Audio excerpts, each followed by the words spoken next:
पेशाब उठ जाएगी तो 5 पेशेंट तपासना हो जाता है 2-2 मिनट में, और एक 100 रुपए से कम लेता नहीं है। एक बात यानी कि कितना पागलपन चल रहा है, कैसे चैन होगा? ये तृष्णा भगाती। तो तृष्णा जब भी प्रकट हो जाए थोड़ा रुको, अंतराल दो और देखो कि वो तृष्णा में कोई बंद है। और ये अंगूठा है, सूझ के कितना होगा? डबल होगा, कोई हत्ती का पैर तो होगा नहीं। मगर जो वो अरबपति बनना चाह रहा है, जो वो लखपति बनना चाह रहा है, और किसी भी मार्ग से बने, ऐसा नहीं होता। अभी आप साधक हैं और अभी कोई जरूरत नहीं है। अरे रहने के लिए कितना लगता है, भोजन के लिए कितना लगता है,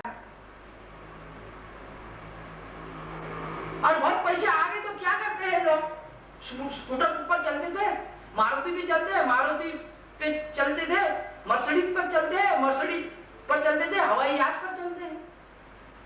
ये तो रफ्तार चल ही रही, इसका अंत ही नहीं होता। तृष्णा कभी भी भर नहीं सकती, दुष्पूर। ये पहला, भागो मत, जियो, जिएंगे तो फिर आप। तो ये मन का पहला धर्म। दूसरा धर्म है मन का संशय निर्माण होना। और जितने विद्यापीठों से डिग्रियां लेकर निकलते हैं, अब वो मन का धर्म ही है संशय निर्माण होना, करना, और फिर उसके साथ में वो जुड़ जाते हैं। आदिवासी इलाकों में जाओ, आधे दिगंबर रहते हैं वहां की महिलाएं, कोई किसको देखता नहीं, और न किसी के मन में विकल्प आता है, न संशय आता है। और पढ़े लिखे लोगों में ये संशय के कारण बड़ा युद्ध चलता है, बड़ा युद्ध चलता है। अब दोनों भी सर्विस करते हैं, दोनों भी डॉक्टर है, इंजीनियर है, प्रोफेसर है। अब पत्नी जो प्रोफेसर होगी, इंजीनियर होगी, डॉक्टर होगी, तो उसका संपर्क लोगों से आएगा, उसको बातचीत करनी ही पड़ेगी।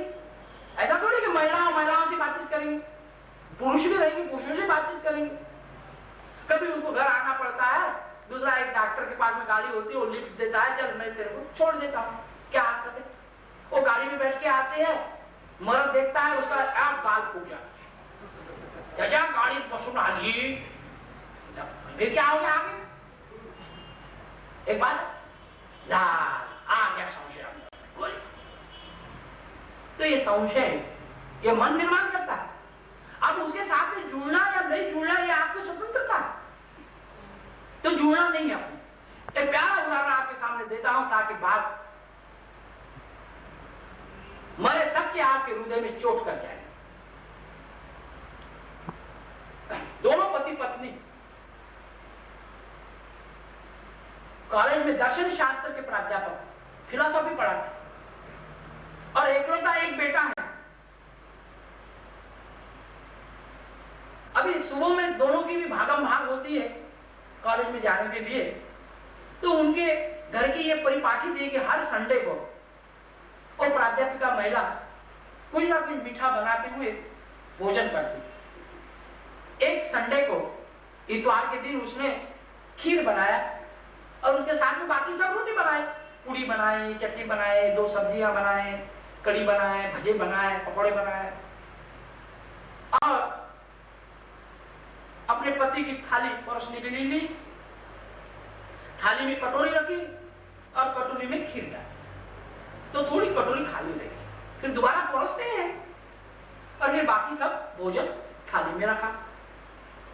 लड़के की थाली ली, बेटे के थाली में कटोरी रखे, और जब खीर कटोरी में डालते वक्त में क्या हो गया कि वो कटोरी लबालब भर गई और थोड़ी खीर थाली में भी गिर गई। ऐसा कुछ उसने भेदाभेद किया नहीं। अब परोसते वक्त में गुन्नीसा पीसा होते रहता, और दोनों थालियां डाइनिंग टेबल पर लाकर रख दी।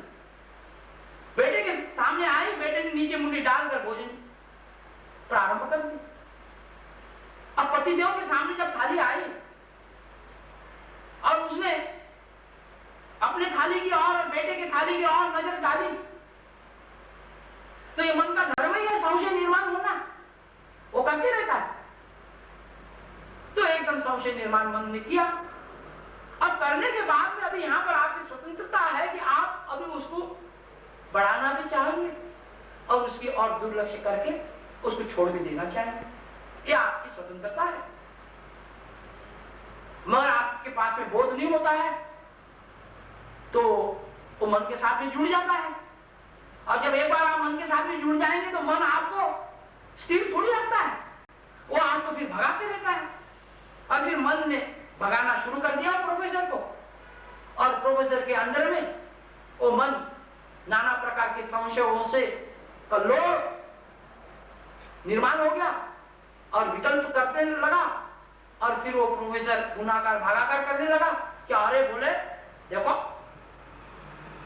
मेरे कटोरी खाली रख दी, थोड़ी सी बेटे की लबालब भर दी, अभी मुझे और 10 वर्ष वॉलेंटरी रिटायरमेंट के लिए बाकी है, और अभी से ये मुझे रिटायरमेंट में डाल रही है और बेटे को खा पिला के अपना सा कर रही है, क्योंकि इसको अभी चंद दिनों में ही बेटे के हाथ के नीचे रहना पड़ेगा।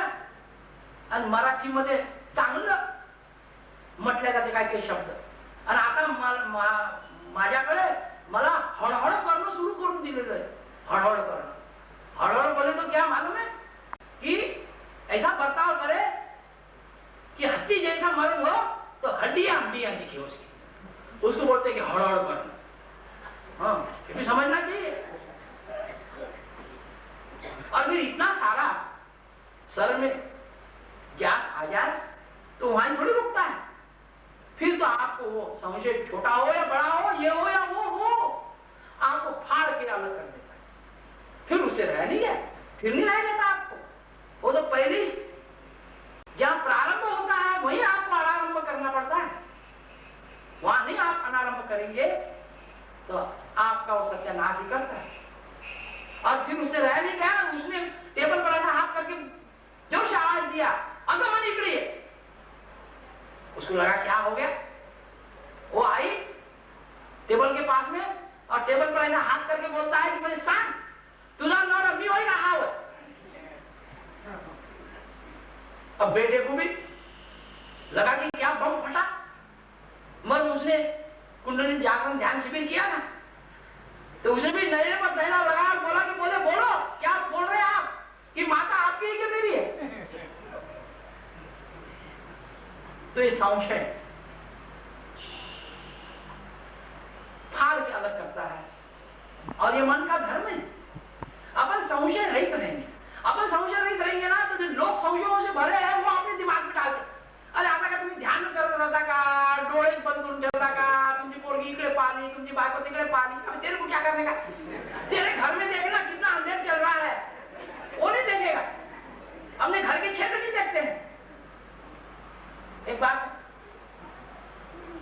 मगर लोग कितना कोई भी बोले अपने को कुछ नहीं करते, तो इस संशय को ये तो मन प्रकट करेगा ही, ऐसी भी बात नहीं है, मगर उसके तरफ दुर्लक्ष्य कर। अपनी पत्नी है, इतना कॉन्फिडेंस रहना चाहिए कि मेरी पत्नी मुझे मालूम है कैसी है, बस इतना पति का कॉन्फिडेंस रहना चाहिए, तो उसे सर्विस को भेजना, नहीं तो घर में रखो, कहीं को सर्विस को भेजने का।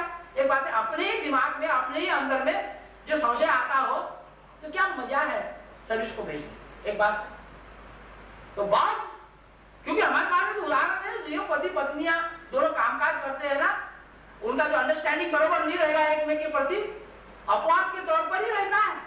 अभी गोड़ बोले का है एक बात दोनों का भी, अभी उन रहते हैं ना, हम टटोलते रहते हैं एक में के पीछे कैसा क्या है, अच्छा है, मगर अभी ध्यान कर रहे हैं, अभी तो सुगंध निकलेगी बाहर। एक बात थोड़ा सा होता रहता है खटर पटर, अभी वो दूर हो जाएगी। कि ध्यानी आदमी के जीवन से खटर पटर दूर ही हो जाती है, और रह ही नहीं सकती, क्योंकि ये सब खटर पटर जो है ये मन निर्माण करता है ना।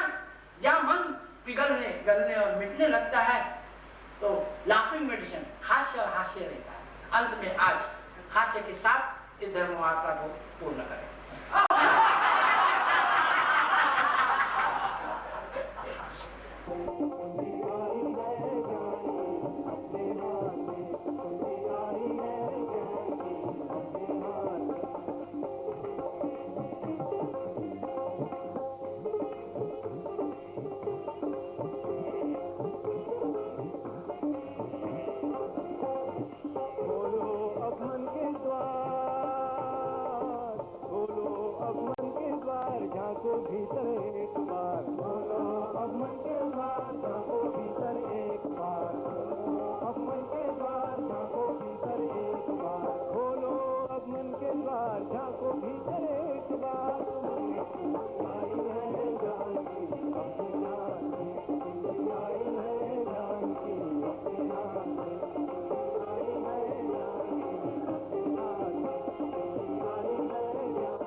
झगड़ा, शत्रुता, अपने को ये भ्रम होता है कि अपनी कोई वस्तु कोई छीन लेता है या अपनी वस्तु बंटवारे में अपना भाई ज्यादा खींच लेता है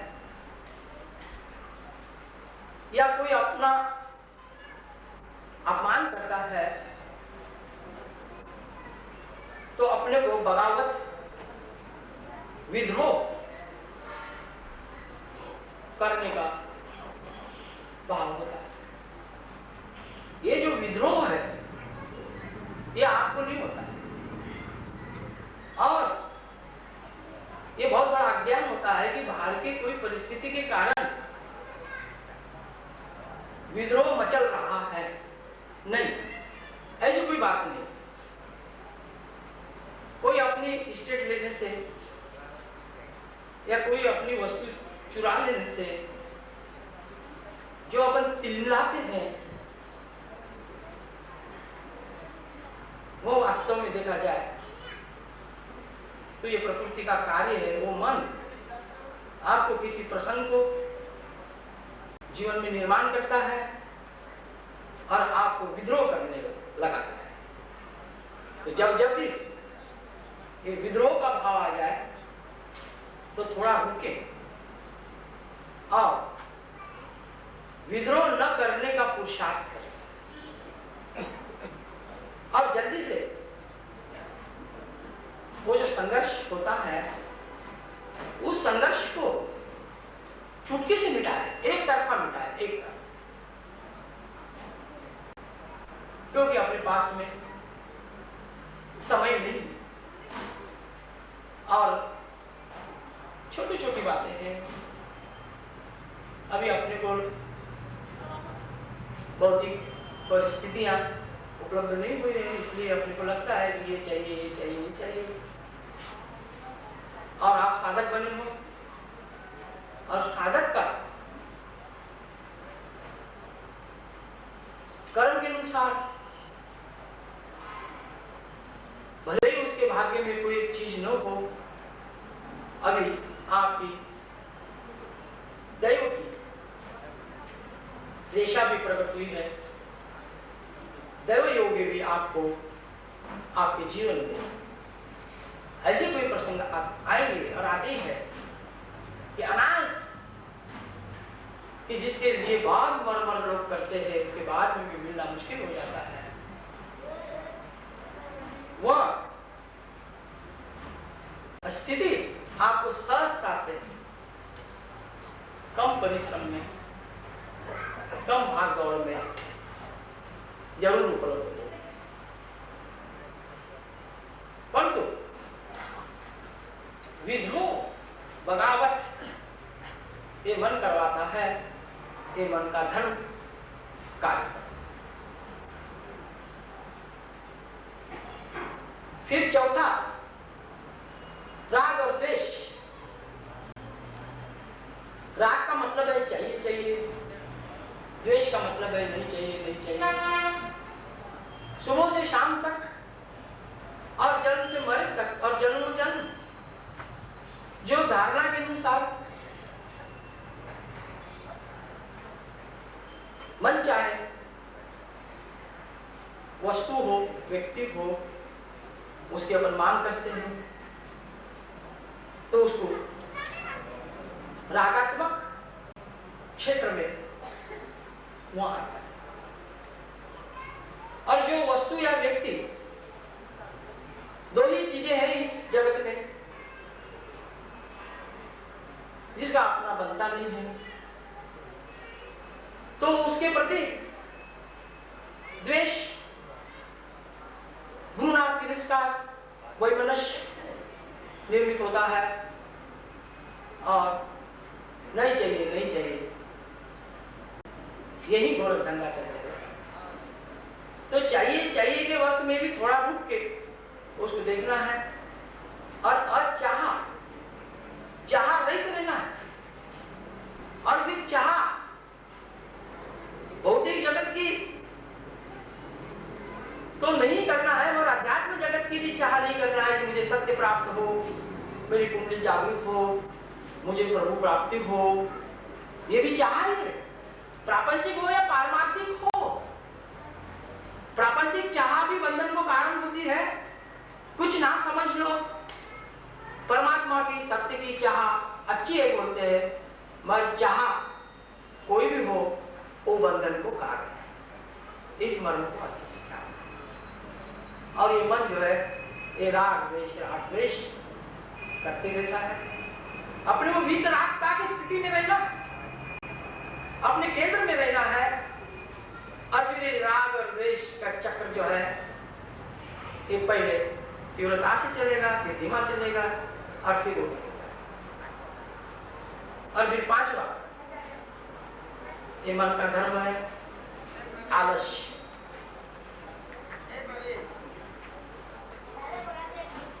जब आप ठहराते हैं कि सुबह में हम 5 बजे उठ के ध्यान करेंगे, मगर 5 बजे आपको ऐसा नींद में सुला देता है कि आप वो मन ही बोलता है, आप नहीं बोलते हैं कि अभी सो ही जाओ, फिर सुबह 8 बजे ध्यान को करें। अभी नहीं, कभी नहीं। ये जो आलस है ये महाशत्रु है और उस आलस को एक झटके में ही दूर करना है। एक झटके में उसको समय बिल्कुल नहीं देना है। थोड़ा भी आप समय देंगे वो आप पर छा जाएगा और आप सुना जाएगा।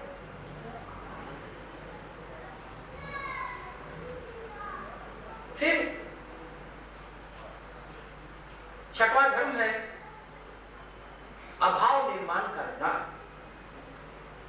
जो भी अपने को प्राप्त परिस्थिति है उसमें वो तसल्ली से, संतोष से, चैन से है नहीं देता है, उसमें अभाव निर्माण करता है, यानी कि कमतरता आपको दिखाता है दूसरों की तुलना में। और जब आप दूसरों की तुलना में देखेंगे कितना भी अपने पास में आ जाए तो भी दूसरों की तुलना में तो कम ही रहेगा। और वो उसका धर्म है, इसलिए अपन हरदम अभाव के साथ रहना है। अभाव के साथ जो भी अपने को प्राप्त हुआ है वह प्रभु की कृपा है। जब आप न मांगे मिलता है वो प्रसाद के तौर पर और अपार मिलता है। अपार केवल अपने पास में दृष्टि चाहिए और वो धीरे धीरे वो प्रज्ञा आपके पास में उपलब्ध हुई है। तो किसी भी हालत में वो मन जो अभाव निर्माण करे तो उसी वक्त में उसको कुचल देना है और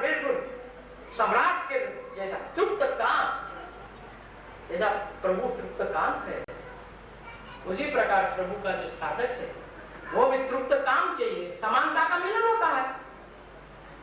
आपके इस मिलन के अभाव के कारण भगवत को लुस हो,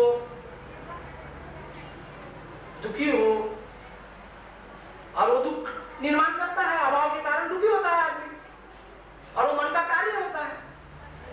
तो इसलिए जब भी वो अभाव निर्माण करे उसकी बिल्कुल सुनना नहीं है, और कोई भी घटना का, कोई भी परिस्थिति का तुरंत ऐसा अर्थ करे कि जिससे अपने को तुरंत तसल्ली हो, संतोष हो। और आदमी ये मन से जुड़ा हुआ रहने के कारण जिससे और दुख निर्माण हो, और वो तो अभाव निर्माण करता ही है, और आदमी बेमतलब का चिंता करते रहता है। जैसे उदाहरण के तौर पे किसी का पति नागपुर से अप डाउन करता है, रोज 7 बजे आता है, आज 8 बजे अभी तक के घर नहीं लौटे हैं। तो वह जिसे दुख निर्माण होगा, जिसे अशांति निर्माण होगी, ऐसा संदर्भ विकल्प करता है कि आजकल रोड पर बहुत एक्सीडेंट होते रहते हैं, कुछ एक्सीडेंट तो नहीं हुआ, और फिर और घबराहट हो जाती है, फोन भी नहीं आया है, क्या हुआ?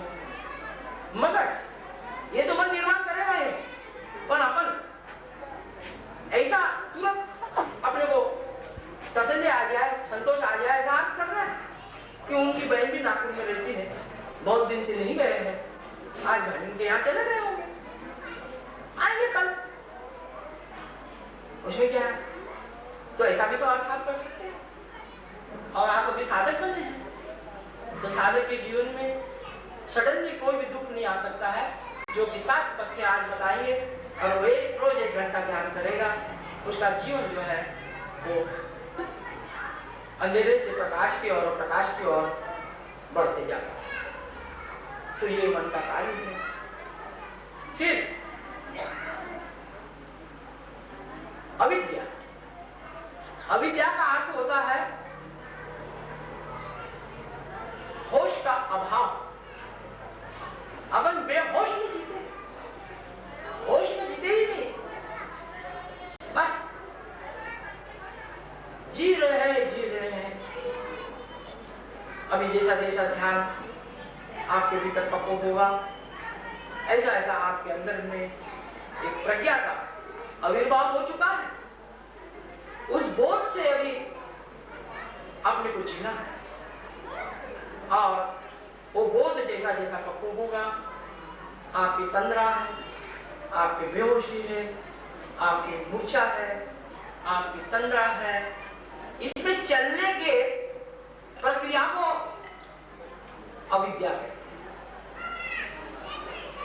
और इससे परे जब वो हो जाता है तो ये जो अविद्या, ये शास्त्रीय शब्द है, तो उससे वो दूर हो जाता है। अविद्या का मतलब है कि होश का अभाव, जागृति का अभाव, और ये जागृति ध्यान के बिगड़ असंभव है,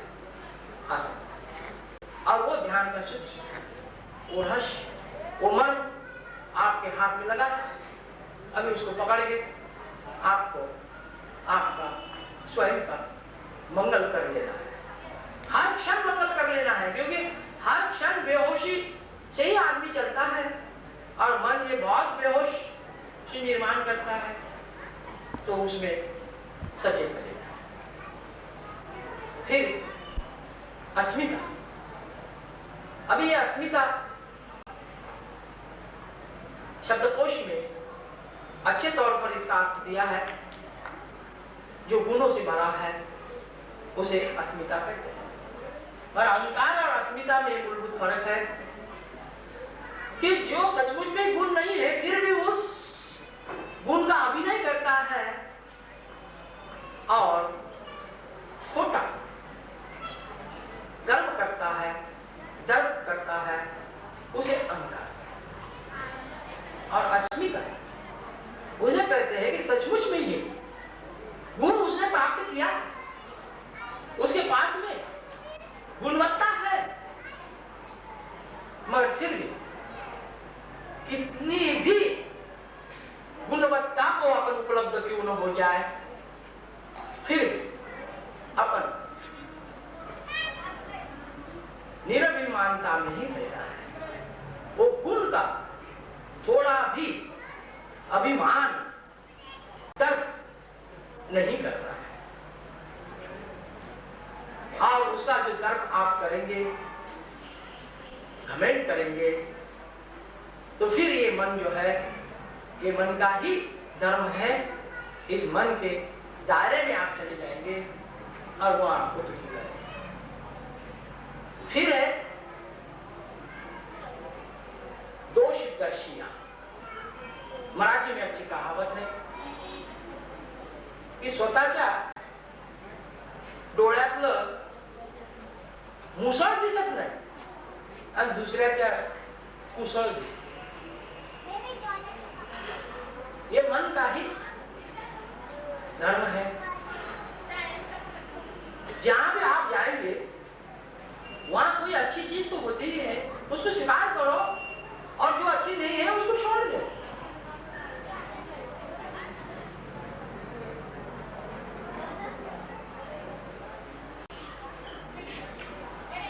और दोषदर्शिया का अर्थ होता है कि ये जीव अपने को जो अच्छा लगता है, अपने को जो भाता है, वह करता है, और उसका जब दुष्परिणाम होता है तो वो दूसरों पर दोषारोपण करता है। आपके जीवन में दुख आए या सुख आए, दोनों को भी आप ही जवाबदार हैं। दुख के लिए भी आप ही 100% जवाबदार है, और सुख के लिए भी आप ही 100% जवाबदार है। दूसरों को आप जवाबदार नहीं ठहराता। और दोष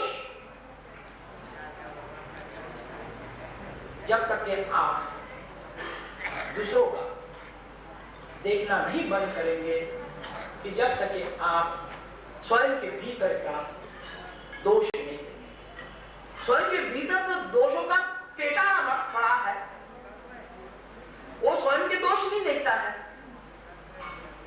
और दूसरों का थोड़ा सा भी दोष हो, किनके जैसा दोष हो तो पार जैसा करके बताता है।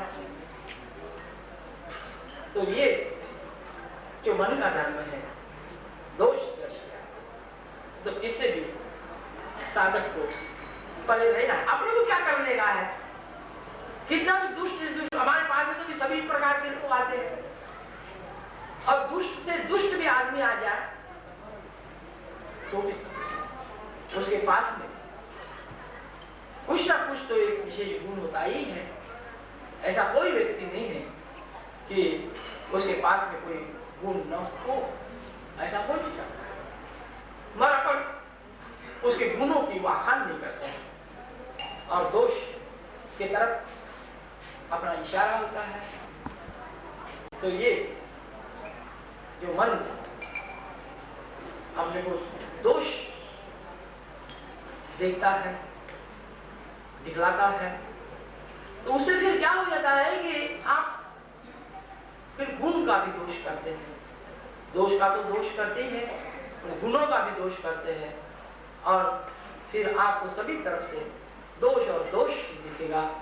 तो आपको लगेगा कि सृष्टि में जीने के लायक कुछ नहीं, सब दोष दोष से बता है। तो दोष दर्शी, दोष के दर्शन में शिव निर्न्याय के अनुसार न हो। पानी में दूध मिलाते हैं आजकल, दूध में पानी नहीं मिलाते, तो कुछ मिला लो, तो अपने पास में तो दूध पी लो, पानी छोड़ लो, ऐसी कोई बात नहीं। तो कितनी भी कुछ दोषों से भरा हो तो वे अपने को उसको दोषी नहीं, ये एक बात है। और फिर अंतिम जो 10वां धर्म